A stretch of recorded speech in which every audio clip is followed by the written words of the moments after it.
সকালটা শুরু করেছিলাম এক গ্লাস গরম জল দিয়ে।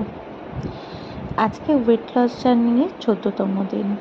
তারপর নিয়েছিলাম এক কাপ ব্ল্যাক কফি।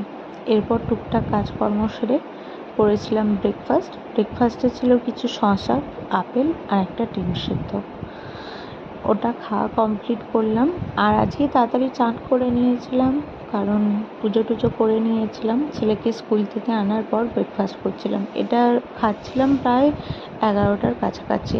লাঞ্চে ছিল আজকে মাছের কালিয়া, তার সঙ্গে ছিল ছাঁচি কুমড়ো নারকেলের তরকারি, আর ছিল ভাত, আর ছিল আমড়ার চাটনি। ওটা খাওয়ার পর একটু আমার পুত্রের সঙ্গে খুনসুটি করি। ও আজকে বলছিল ঘুমাবো না, তাই জন্য ওর সঙ্গে একটু হই হুল্লোড় করছিলাম, খেলাধুলা করছিলাম। ও আমার সঙ্গে একটু খেলছিল। আর এইরকম খুনসুটি আমরা মাঝে মধ্যেই